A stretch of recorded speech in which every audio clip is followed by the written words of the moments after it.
ಹೀಗಾಗಿ ಈಗಾಗಲೇ ಹೇಳಿದಾಗೆ ಪ್ರಕರಣ ಭಾಳ ಗಂಭೀರ ಆಗಿದೆ, ಸೂಕ್ಷ್ಮವಾಗಿದೆ. ನಮಗೆ ಮಹತ್ವವಾಗಿ ಇರ್ತಕ್ಕಂಥದ್ದು ಈ ಪ್ರಕರಣದಲ್ಲಿ ಒಂದು ಕೊಲೆಯಾಗಿರ್ತಕ್ಕಂಥ ವ್ಯಕ್ತಿ, ಮೃತ ವ್ಯಕ್ತಿ ಏನಿದ್ದಾನೆ, ಇದೊಂದು ಅತ್ಯಂತ ಹೀನ ಅದು ಹೇಯ ಕೃತ್ಯ. ಬಹಳ ಒಂದು ದೌರ್ಜನ್ಯಪೂರ್ವಕವಾಗಿ ಕೃತ್ಯವನ್ನು ಮಾಡಲಾಗಿದೆ. ಯಾರು ಆರೋಪಿಗಳು ಈ ಕೃತ್ಯವನ್ನು ಮಾಡಿದ್ದಾರೆ ಅವರುಗಳಿಗೆ ಶಿಕ್ಷೆ ಆಗುವ ಹಾಗೆ ನಾವು ನೋಡ್ಕೊಳ್ಬೇಕಾಗ್ತದೆ. ಪ್ರಮುಖವಾಗಿ ಮೃತ ವ್ಯಕ್ತಿ ಮತ್ತು ಆತನ ಕುಟುಂಬದವರಿಗೆ ನಾವು ನ್ಯಾಯವನ್ನು ಒದಗಿಸಬೇಕಾಗ್ತದೆ. ಆ ಒಂದು ಹಿನ್ನೆಲೆಯಲ್ಲಿ ನಮ್ಮ ಪೊಲೀಸ್ ಅಧಿಕಾರಿ ಮತ್ತು ತಂಡದವರು ಕೆಲಸ ಮಾಡ್ತಾ ಇದ್ದಾರೆ. ಆ ಹಿನ್ನೆಲೆಯಲ್ಲಿ ಆ ನಿಟ್ಟಿನಲ್ಲಿ ನಾವು ಹೋಗ್ತಾ ಇದ್ದೇವೆ. ಮುಂದೆ ನ್ಯಾಯಾಲಯದಲ್ಲಿ ಈ ಪ್ರಕರಣ ಇದು ವಿಚಾರಣೆಗೆ ಬಂದಾಗ ಸಮರ್ಪಕವಾದಂತಹ ಸಾಕ್ಷಿ ಆಧಾರಗಳನ್ನು ಒದಗಿಸಲಿಕ್ಕೆ ನಾವು ಎಲ್ಲ ರೀತಿಯ ಪ್ರಯತ್ನಗಳನ್ನು ಮಾಡ್ತಾ ಇದ್ದೇವೆ.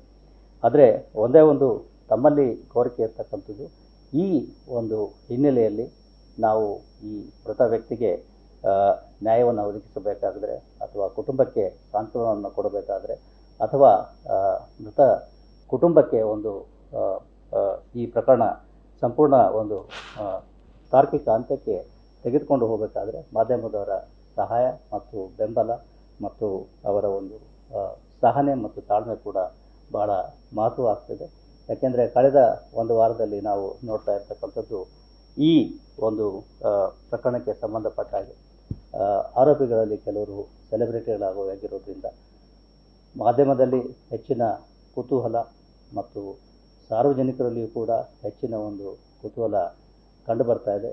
ಇದರಿಂದಾಗಿ ಅನೇಕ ರೀತಿಯ ಊಹಾಪೋಹಗಳು, ಉತ್ಪ್ರೇಕ್ಷೆಗಳು ಮತ್ತು ತನಿಖೆಯ ಭಾಗವಲ್ಲದ ಅನೇಕ ಅಂಶಗಳು ಕಂಡುಬರ್ತಾ ಇದ್ದಾವೆ. ಜೊತೆಗೆ ತನಿಖೆಯ ವಿಷಯಗಳು ಕೂಡ ಮಾಧ್ಯಮಗಳಲ್ಲಿ ಬರ್ತಾ ಇದ್ದಾವೆ. ಇದು ಕಾನೂನಿನ ದೃಷ್ಟಿಯಲ್ಲಿ ಅಥವಾ ನಾವು ನ್ಯಾಯಾಲಯದ ಮುಂದೆ ಈ ಪ್ರಕರಣವನ್ನು ತೆಗೆದುಕೊಂಡು ಹೋಗುವಾಗ ಈ ರೀತಿ ಕೆಲವು ಸಾಕ್ಷಿಗಳ ಒಂದು ಹೇಳಿಕೆಗಳು ಮಾಧ್ಯಮಗಳಲ್ಲಿ ಬರ್ತಾ ಇದ್ದಾವೆ. ಕೆಲವೊಂದು ಪಂಚನಾಮಗಳಲ್ಲಿ ಬೇರೆ ಬೇರೆ ಕಡೆ ಹೋದಾಗ ಕೆಲವೊಂದು ಚಿತ್ರೀಕರಣಗಳು ಬರ್ತಾ ಇದ್ದಾವೆ. ಇವು ಎಷ್ಟು ಮಟ್ಟಿಗೆ ಸರಿ ಅನ್ನೋದನ್ನು ತಾವು ತಿಳ್ಕೊಳ್ಬೇಕಾಗ್ತದೆ. ಅದರಿಂದ ದಯವಿಟ್ಟು ಸ್ವಲ್ಪ ತಾಳ್ಮೆ, ಸಹನೆ ಮತ್ತು ನಮ್ಮೊಂದಿಗೆ ಸಹಕಾರ ಇದ್ದರೆ ಒಂದು ಪ್ರಕರಣವನ್ನು ಸಮರ್ಪಕವಾಗಿ ತನಿಖೆ ಮಾಡಲಿಕ್ಕೆ, ಎರಡನೇದು ಪ್ರಕರಣವನ್ನು ತಾರ್ಕಿಕ ಹಂತಕ್ಕೆ ತೆಗೆದುಕೊಂಡು ಹೋಗಲಿಕ್ಕೆ ನಮಗೆ ಸಹಾಯ ಆಗ್ತದೆ. ಒಟ್ಟಾರೆಯಾಗಿ ಮೃತ ವ್ಯಕ್ತಿ, ಮೃತ ಕುಟುಂಬ ಮತ್ತು ಅವರಿಗೆ ಒದಗಿಸಬೇಕಾಗಿರ್ತಕ್ಕಂಥ ಒಂದು ನ್ಯಾಯವನ್ನು ಕೊಡುವಲ್ಲಿ ನೀವು ಎಲ್ಲರೂ ಸೇರಿ ಕೆಲಸ ಮಾಡಬೇಕಾಗ್ತದೆ ಅಂತಕ್ಕಂಥ ಒಂದು ಜವಾಬ್ದಾರಿಯನ್ನು ನಾನು ತಮ್ಮಲ್ಲಿ ಕೋರ್ಕೊಳ್ತಾ ಇದ್ದೇನೆ. ನ್ಯೂಸ್ ಫಸ್ಟ್, ನಿರ್ಭೀತಿಯಿಂದ ನಿಮ್ಮ ಪರವಾಗಿ.